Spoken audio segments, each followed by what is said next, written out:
Isang mapayapang hapon Pilipinas, ito po ang inyong balerina ng bayan, si Lisa Macuja Elizalde, na bumabati sa lahat ng nakikinig sa DZRH Radio at sa mga nanonood sa DZRH TV, lalo na sa ating mga kasamahang alagad ng sining at kultura sa buong bansa. Ang children's literature ay may mahalagang papel sa paghubog ng kaisipan ng mga kabataan, hindi lamang sa paglinang ng kanilang imahinasyon, kundi pati na rin sa pagpapalakas ng kanilang emotional intelligence. Ang mga kwentong tumatalakay sa mga universal themes tulad ng pagmamahal, malasakit, katapangan, at katapatan ay tumutulong sa mga bata na maunawaan ang mga masalimuot na damdamin at mga hamon sa buhay.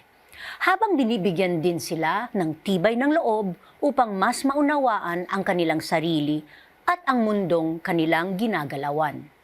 Sa pamamagitan ng pagtalakay sa mga sensitibong paksa tulad ng kalusugan, kapansanan, pagkawala, at mga isyong panlipunan sa paraang naaabot ng kanilang murang isipan, ang mga kwentong pambata ay maaaring magdulot sa atin, mga anak, ng mas malalim at mas makahulugang pananaw sa buhay. Kaya't huwag kayong aalis. Sa hapong ito, samahan ninyo kami sa kalahating oras ng masayang kwentuhan kasama ang best-selling children's book writer at children's health advocate na si Dr. Luis Gatmaytan. Magbabalik ang Art to Art pagkatapos ng ilang paalala. Programang hatid ay sining at kulturang para sa lahat. Magbabalik ang Art to Art.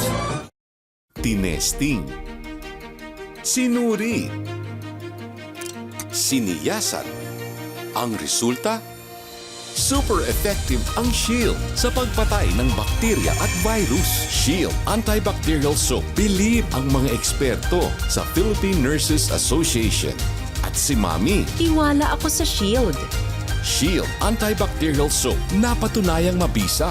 Ang mga nurse, tiwala. Hello, Washi! Laundry day na naman! Yay! Anong meron? Mancha ng chocolate, putik, may libag pa! Kaya natin yan! With Pride Washing Machine Detergent, may triple stain-away formula. Tanggal ang makapit, madikit, at malupit na dumit mancha.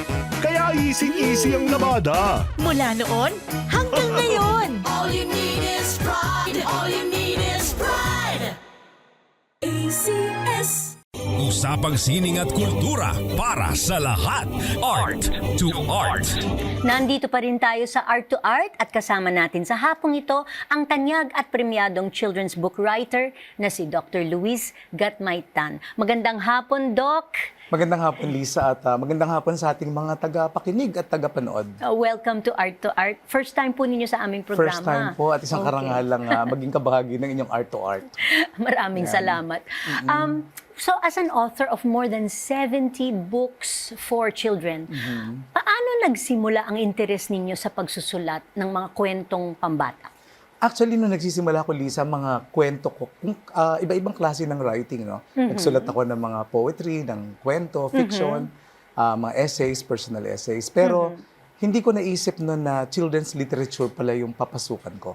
Yung, kumbaga, meron lang akong, ang dami kasing genre sa literature, di ba? So, that time, hindi ko pa alam kung ano talagang specific na writing, sinong audience na gusto ko. Hanggang sa nabuksan yung world sa akin ng children's literature through OMF Literature. Meron silang ilalabas na 4 na children's books. Tapos sabi nila, since sa grupo namin, ikaw naman yung manggagamot, baka po pwedeng yung isang kwento doon ay tungkol sa kalusugan. Pero sabi ko, pero hindi ako nagsusulat ng children's story. Sabi nila, well, mag-workshop tayo, train ka namin, may mga editors kami, tingnan natin kung paano. Doon nagsimula yung, nabuksan sa akin yung world ng panitikang pambata. At natuwa ako na ang saya pala nitong daigdig na to. Okay. So naunang kumatok sa puso ninyo ang mundo ng medisina, bago literatura, Yes, bago panitikan. Kasi nung bata ko, I grew up in Nueva Ecija, no? Sa Talavera. Siyempre sa lugar namin, kakaunti naman ng doktor, no? So, may uncle din akong doktor na nasa Amerika noon at sabi, parang yung lola ko lagi sinasabi, magdudoktor ka, no? Pero hindi ko noon naisip na meron palang gift ng being able to write creatively. Normally, pag sa probinsya, ang tingin nila yung sining, parang any kind of art, no? Visual arts, literature, dance, music, ganyan. Parang hindi nila naiisip agad na karir. Pero sabi ko, Kasi hindi siya tunay na trabaho. parang ganun ang tingin ng marami, di ba? Ganun Oo. ang tingin ng madami. Oo, yes. pero So, actually, napaka-importante nung sining na ginagawa natin, Lisa, di ba? Kasi during the pandemic, itinawid nga lahat. Art yung nagtawid, di ba? O nakita natin, may limitasyon din ng medisina, may limitasyon ng lahat. So, sa tingin ko, maganda namang pagbigkisin o pagsabayin itong dalawang disiplina na to, ang medicine. Kasi nakagagaling naman ng mga librong pambata kung paano nakagagaling din ng panggagamot, di ba? so ever since then, yung mga first time yung magsulat ng children's book, talagang madalas nang nagtatagpo ang mundo ng medisina at panitikan sa inyong buhay. Ay, ang ganda naman nun, yung pagtatagpuan ng medisina at panitikan. Oo, kasi naisip ko na kung magko-contribute ako dun sa body of literature sa Philippines, maganda siguro na, kasi marami na ako nakitang kwento sa mga alamat natin, maraming tungkol sa values. Ano magiging contribution ko sa body of children's literature? And I thought, maganda siguro yung ang background ko na medisina, baka maraming pwedeng kuning kwento dito no, na po pwedeng gawing Sabi libro. nga nila, write about what you know. Yeah. Tama. Oo, kung saan ka familiar, di ba? And yung milyon na ginagalawan mo. At nakita ko kakaunti ang mga children's books tungkol sa health, considering na ang Pilipinas ay bansang laging may sakit ang mga bata, may dengue rito, left and right, may tigdas, may lahat na yata ng common na sakit ay meron tayo. So sabi ko, makakatulong to sa mga parents, sa mga teachers, para mas maging literate sila sa pagdating sa health or health literacy. Ganyan. So paano nakakatulong ang mga karanasan ninyo bilang doktor sa pagbuo ng mga kwento?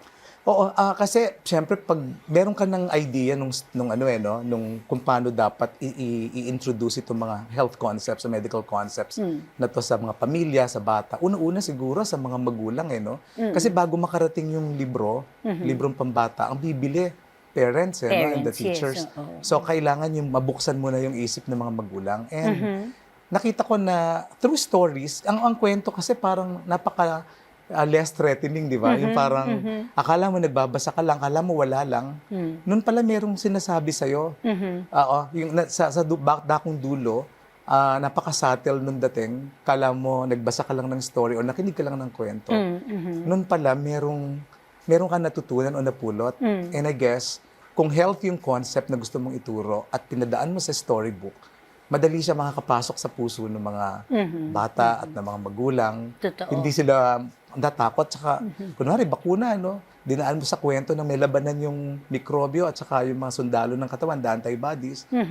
Feeling ng parents, parang, anong mga bata, parang, ay, ganun lang pala yun. Parang may gera sa loob. Pag i-injection ako ng bakuna, maglalabanan yung mga mikrobyo at mga sundalo. So, nagiging madali yung... At saka nagiging relatable. That's right. Relatable. Sa mga bata din. Okay. So one of your most famous stories, in fact, nandito yung librong yon, is ang story ng San Jose ng Sapatos, which won numerous awards and citations locally and internationally. And nagawa pa ito isang musical, no, na pinalabas ng Tanghalang Pilipino. So, ano yung inspirasyon ninyo sa pagsusulat ng San Jose ng Sapatos? No, yung kwentong San Jose ng Sapatos, actually, parang kung malalaman nyo yung kwento, di ba, parang may tatay na shoemaker, no?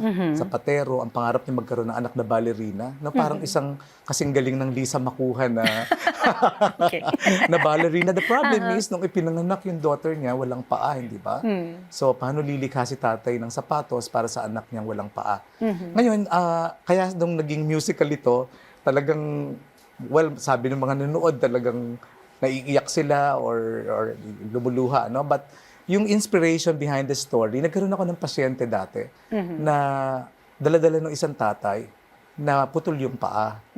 Tapos naisip ko, what if the father of this girl is a shoemaker?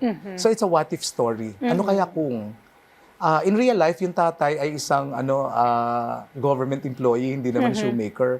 Pero naisip ko, ano kaya kung sapatero yung tatay? Di ba ang logical thing to do is to make shoes for the daughter?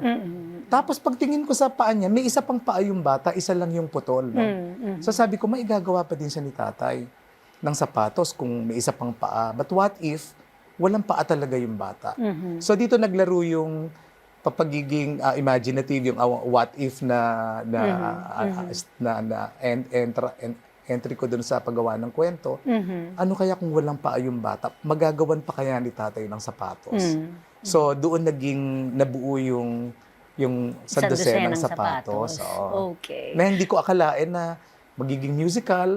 Kala ko dati children's book lang siya, no, nababasahin, pero kalauna naging production. Tapos parang may mga ngayon, meron ding nagsasabi gusto nilang gawing full dance production din. Wow, okay. So, paano yung naging proseso ng pagsalin ng Sandosenang Sapatos from book to stage? How was it like working with the playwright, si Layeta Bukoy? Oo. Siguro gusto ko lang banggitin bago yung sa CCP production, nagkaroon to ng another musical production sa Valenzuela City Center for the Performing Arts. Okay. Na-stage siya doon. Tapos si Jesse Lucas naman yung gumawa ng music, no. Tapos iba din yung playwright. Dito naman sa CCP, nung tapos na yung palabas nila, nakita yung tanghalang Pilipino during that time, nag-iisip sila ng isang play na pambata na pwedeng itanghal ng tanghalang Pilipino. And fortunately, sa dinami-dami ng librong pambata, nagustuhan nina Tata Nanding Josef itong Sandosenang Sapatos. And working with Layeta, napaka-husay niya kasing playwright. No? Magaling naman nunulat, professor sa UP Los Baños. So, kumbaga, alam ko na pag inadapt niya ito from book to stage, andun yung tiwala ko na andun yung paggalang niya dun sa material. And so, bagamat nag-shift yung point of view ng character, din sa book kasi is the point of view of the older sister, but in the musical, point of view ng bata mismo na walang paa. So, Okay. napaka-seamless naman nung aming working relationship ni Layeta. Okay. Alright. So, sinabi ninyo noon, ang pagsusulat ay isang personal crusade. Paano nyo nararamdaman na ang inyong mga kwento ay nagiging bahagi ng paggaling ng mga nagbabasa nito, hindi lamang physical, kundi sa emotional at mental health na rin? Oo. Yan, sa tingin ko, ang isang children's story, no, meron siya talagang, nagagamit siya sa bibliotherapy. No? Yung bibliotherapy is, yung biblio means books, and therapy means healing. So, healing through books, healing through stories. And I believe itong mga librong pambata natin, hindi lang yung sinusulat ko, but marami pa tayong mga harvest na ngayon ng children's books. Yes, diba? Marami yes. kami kasama sa industry. Nakakatulong siya in the sense kapag yung bata nagbasa at naka-identify siya dun sa central character, dun sa story na binasa niya. At nakita niya na na-overcome ng bata yung obstacle na dinadaanan niya. Naiisip ng batang reader na ako din siguro kaya kong ma-overcome yun kung siya na-overcome nung bata dun sa story. Ako din nagbabasa, ma-overcome ko din. So in that sense, parang may healing, merong bibliotherapeutic component, yung mga storybooks, nakakagaling din siya. Hindi lang tableta at capsule ang panggamot, pwede din ang mga stories pala. Na-empower na talaga yung bata. No? Na-empower, Yes. na-empower. So gusto natin yung batang empowered. Yes, oo. Okay. So what does it mean for you na maging bahagi ng Palangka Awards Hall of Fame? I mean, sa inyong palagay ba, ano ang halaga ng mga parangal sa pagpapalaganap ng panitikang pambata? Oo. Actually, hindi naman tayo nagsusulat usually para sa parangal, but pero nandiyan din yung mga recognition na to, mga national recognition gaya ng Palangka Awards na pinaka-established na award natin for literature, na parang tapik sa balikat, parang sinasabi ng Palangka sa'yo o nung anumang award-giving body na parang, you're doing a good job. Pagpatuloy mo to, parang isang magandang tapik sa balikat. Pero siguro, paalala ko lang din sa mga kapwa manunulat, hindi tayo nagsusulat dahil gusto nating manalo ng award. Pero if you write a good story, pag mahusay ang pagkakasulat natin, yung mga recognitions, darating na lang Darating siya, oo. Totoo. Pero kung healthy yung tingin ko dun sa mga Aha. recognition, di ba yung iba kasi parang binabaliwala nila yung, minsan yung, wala lang yung mga award.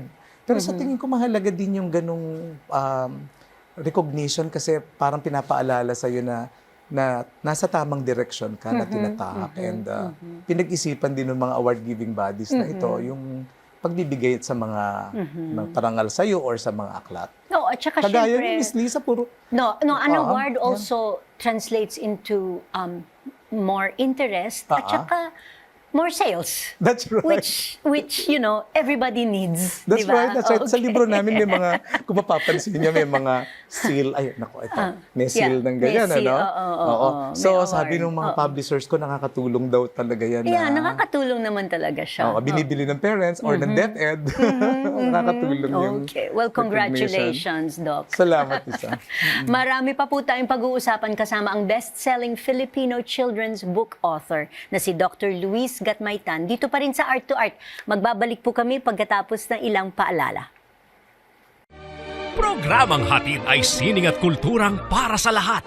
Magbabalik ang Art to Art. Schedule ng mga inaabangang konsyerto. Update sa mga magagandang panoorin sa mga tanghalan at teatro. Narito na ang Art to Art Calendar. Narito ang ating arts calendar. Sa teatro, magbabalik ang tablado ang rom-com musical na I Love You, You're Perfect, Now Change bilang unang handog ng Repertory Philippines sa kanilang 88th season. May book and lyrics ni Joe Di Pietro at music ni Jimmy Brooks. Ito ay mapapanood mula February 20 hanggang March 9 sa Rep Eastwood Theater sa City Walk ng Eastwood, Quezon City. Tampok sina Gian Magdangal, Gabby Padilla, Crystal Kane at Marvin Ong. Sa direksyon ni Menchu Lauchenko Yulo sa mahigit na 20 maikling kwentong pag-ibig. Para sa ticket at karagdagang detalye, bumisita sa social media pages ng Repertory Philippines. Sa kanilang ika-22 taon, inihahandog ng Tag-Ani Performing Arts Society ang Pag-ibig na Makapangyarihan. Sa sulat at direksyon ni Bonifacio Ilagan, ito ay dulang batay sa kwento ni Gregoria de Jesus at Andres Bonifacio, isang pag-ibig na hinamon ng lipunang nasa bingit ng isang revolusyon. Patuloy na magkakaroon ito ng palabas sa February 21, 22 at 23 sa IBG KAL Theater, UP Diliman, Quezon City. At sa March 8 at 9 sa Eriwan Center for the Arts, Villa Beatriz, Quezon City. Para sa ticket, bumisita sa Facebook page ng Tag-Ani Performing Arts Society. Sa Sining Visual, kasalukuyang isinasagawa ang solo exhibition ni Sian Xavier na pinamagatang Breaking to Mend sa Gallery Stephanie sa Shangri-La Plaza, EDSA, Corner Shaw Boulevard, Mandaluyong City. Tinatalakay ni Xavier ang pagiging maselan at matatag ng mga relasyon sa pamamagitan ng mga sculptures at ng mahigit na 60 handmade plates. Makikita ang Breaking to Mend hanggang March 2. Tinesting, sinuri, siniyasan. Ang resulta? Super effective ang Shield sa pagpatay ng bakterya at virus. Shield Antibacterial Soap. Believe ang mga eksperto sa Philippine Nurses Association. At si Mami. Tiwala ako sa Shield. Shield Antibacterial Soap. Napatunayang mabisa. Ang mga nurse, tiwala. Hello, Washi! Laundry day na naman! Yay! Anong meron? Mancha ng chocolate, putik, may libag pa! Kaya natin yan! With Pride Washing Machine Detergent, may triple stain-away formula. Tanggal ang makapit, madikit, at madupis na dumit-mancha. Kaya easy-easy ang labada. Mula noon hanggang ngayon! All you need is pride. All you need is pride. ACS. Usapang sining at kultura para sa lahat. Art to Art. Andito pa rin tayo sa Art to Art at kasama pa rin natin ang Tito Doc ng Philippine Children's Literature, si Dr. Luis Gatmaytan. Tito Doc, Yes, bilang isang tagapagtaguyod ng kalusugan at pagbabasa para sa mga kabataan, ano sa palagay ninyo ang pinaka-importanteng aral na dapat ituro sa mga bata sa pamamagitan ng mga aklat?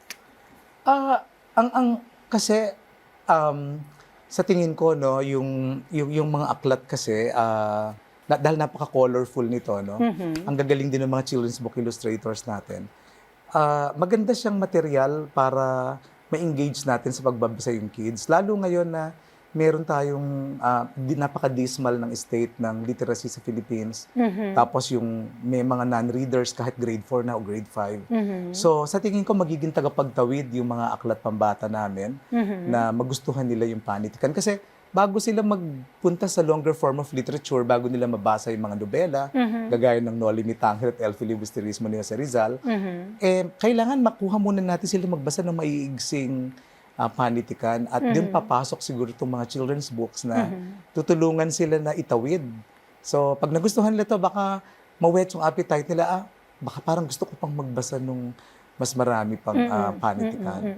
And para naman sa sumusulat, siguro parang naisip ko na dapat napaka-subtle din ng approach natin. Hindi dapat parang pag nagsulat yung author ay meron na siya agad na parang napaka-preachy. Dapat iwasan natin. Kasi yung kids, nasisense niya na kapag gusto siyang turuan ng aklat, nati-turn off siya. Ayaw na niya. Ayaw na niya. So Ayaw na niya dapat, magbasa. ang style natin, yung bang, sabi nila meron ganitong saying, the best way to convey a message, especially to children, is to give an impression that no message is being conveyed. Oo, parang di halatang may message ka, pero meron. Okay. Kunwari wala kang Kunwari sinasabi, wala, oo, pero oo. actually meron. Pero oo. meron. Doon papasok siguro yung nung manunulat na, paano mo to papasabi sa bata nang hindi niya nahahalatang ini-educate siya o hindi niya nahahalatang may tinuturo sa kanya. Oo. Dapat ganun din sa mga magulang, Oo, oo nga. para Tama. makinig yung mga anak.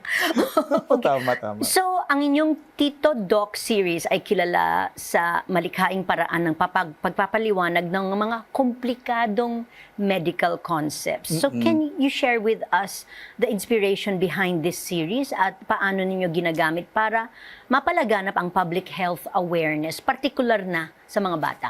Oo. Actually, inspirasyon natin si Lola Basyang, si Severino Reyes, may mga kwento ni Lola Basyang. Sasabi namin, baka dapat meron din mga kwento ni Tito Doc na mga, ang focus naman health o pangkalusugan. Kasi nakita ko mga parents, health, ano naman ang parents, health conscious, paano nila, gusto nila yung mga anak nila malusog at ganyan. Kaso kulang ng material na babasahin. Sa eskwelahan, siyempre hindi natin naman ma-expect na yung mga teachers talagang mga experts sa kalusugan na mga concepts, no? So, dun siguro papasok. Kagaya nung may libro ako na ginawa tungkol sa dengue, no? Dinramatize ko yung isang, si Lolit Lamok, isa siyang dengue mosquito, dengue causing mosquito, kung paano siya nakapasok dun sa community, no? Dito naman sa Aray na Sugatan ako, meron akong mga Tito Doc stories to, no? Dinramatize ko yung nangyayari sa mga blood cells pag nasugatan ka. So, ano yung role ng platelets? Ano yung role ng red blood cell, ng white blood cell? During the pandemic, I have this book, COVID Doom. Ito naman si COVID virus, no? Kasi, ang daming nag-request noon, wala ka bang gagawing kwento about the COVID pandemic, Yes. ganyan? At that time, puro research pa yung nangyayari. So, nung mga tail end pa nung pandemic, lumabas yung book. Kasi, that time, hindi pa specific lahat yung tungkol sa virus na to. Nagbabago-bago yung data tungkol sa kanya. And hindi ko din, appendicitis. At hindi ko rin nalimutan, Lisa, yung mga teenagers. So, Yes. meron akong book on, puberty. Okay. So- Tuli o di tuli? Oo, the circumcision, no? Parang that is the question. Oo, Di ba? tuli o di tuli. Magpapatuli ba? Kasi Pinoy, di ba, gusto ng lahat tuli. Pero globally, hindi naman lahat ng males nagpapatuli, no? So, tinalakay ko rito. And then, unang dalaw is about puberty. Okay. Menarche. Yung first menstruation. Yes. First menstruation ng Oo. batang babae. At ginawa kong parang chapter book siya na, kasi pag older children na ibabasa, baka gusto na nila yung mga, hindi na yung parang sobrang colorful. Meron na siyang mga parang longer form ng literatura, chapter books. Ayan. Okay. Wow. So, bukod po sa pagsusulat, in what other ways do you promote your advocacies for children? Gumagamit din ba kayo ng mga ibang medium aside from writing? Well, nagsusulat ako ng mga column din sa mga Okay. sa dyaryo para patuloy yung pagpapalaganap nito. Tapos we also do mga workshops. And then ang Cultural Center of the Philippines, meron silang ginagawa na arts therapy workshop na eto naman yung tipong kasama din pati yung mental health, di ba? So, ang ginagamit yung sining bilang entry point. At hindi lang panitikan dun kasi meron din siyang iba-ibang art forms, sayaw, kanta, yung teatro, lahat. So, napapasama ako dun sa kanila. Naging part ako ng team ng Arts Education Department ng CCP, going to different places sa bansa natin, kung saan may naganap na tragedy. Kunwari, typhoon, merong nagkaroon ng mudslide tragedy, nagkaroon, sa mga, pati yung armed conflict. So, napupunta kami sa mga delikadong mga lugar, reaching out to children na na-traumatized. And I guess, ang ganda nga doon ko nakita yung kapangyarihan ng sining yung na less threatening siya at napakagandang entry point sa isang community na gumagawa lang kayo nagdo-drawing sila, nakikinig ng kwento, in-express nila yung sa mga body movement, sayaw, ganyan, kanta. Noon pala meron ng therapy na nangyayari sa kanila, may catharsis na nangyayari sa loob. Totoo. And ang sarap na maging kabahagi nung ganitong pagpapagaling sa kanila. Kasi iba naman yung gamutan na gamot talaga at yung gamot na ginamit ng sining. Minsan nga, mas importante pa yun, Oo. Diba during the pandemic, sabi ko nga, sining ang nagtawid sa marami sa atin. Kasi nga diba? mental health talaga is really, kumbaga dahil nga yung simptoma medyo mahirap makita, yung simptoma ng mental health issues. Kasi parang mukhang normal kang tao, nakangiti, maayos, Noon pala, gumuho na lahat sa loob mo, na sa isang ganun lang pala, bibigay na, hindi natin nalalaman. So, kaya ngayon marami kaming children's book din na ginagawa na tumatalakay din sa mental health. Binuksan ng pandemic yung world na yun Normally, hindi masyadong tinatalakay sa storybook yung mga kalusugang pangkaisipan, di ba, o mental health. Pero ngayon, bumukas yung isip ng mga tao and may mga libro na rin naglalabasan. At ako din gagawa mismo. At nakakatulong talaga sa marami. Sa marami. That's right. So, balita namin, kayo ang unang Filipino children's book author na tinanggap bilang official nominee to the 2025 Astrid Lindgren Memorial Awards in Sweden. Ikwento niyo sa amin kung paano kayo nakapasok dito at kailan gaganapin ang event na ito. Pupunta kayo sa Sweden. Yes. Hindi, pag siguro nanalo, Lisa? Pero kasi ang Philippines, nag-nominate sila ng, meron tayong natawag na national section ng International Board on Books for Young People or IBBY. So, nagkaroon ng parang selection sa lahat ng mga manunulat at mga ilustrador, lahat ng may kaugnayan sa children's literature. Fortunately, tayo yung unang napili nila. Tapos, iniready nila yung bid books namin, lahat ng libro, nagpadala sa Sweden. May jury din palang tumatanggap doon sa Sweden. So, pwede ka nilang i-reject at any time. So, happy kami during the Frankfurt Book Fair na nasa Germany ako, nang naganap ng October, doon nila in-announce yung official nominees, yung tinanggap ng Astrid Lindgren. And nakakatuwa na, sabi ko sa Pilipinas, kahit paano may representation tayo na, of course, si Astrid Lindgren, very well-known Swedish author, di ba? So, from Southeast Asia, kahit paano, meron tayong, nare-represent natin yung Philippines. And I believe marami pa tayong children's book authors na pwedeng mag-qualify dito sa Astrid Lindgren. Well, best of luck. Salamat, Lisa. Salamat. So ano ang nais ninyong maiwang legacy or alaala bilang isang doktor at manunulat? At ano ang pangarap ninyo para sa Filipino children's literature at sa kalusugan ng mga kabataan sa hinaharap? Siguro, yung pangarap ko, isang bansang malusog magsisimula kasi yon sa isang batang malusog. Pag malusog ang bata, malusog ang pamilya, malusog ang komunidad, malusog ang bansa. So parang nagkakaskade siya, So, dapat sa bawat pamilya makita natin yung kahalagahan ng health literacy. Na I think na-emphasize naman during the pandemic, mahalaga pala yung kalusugan, So, gusto ko maalala nila na marami kaming, hindi kami natulog. I mean, hindi kami,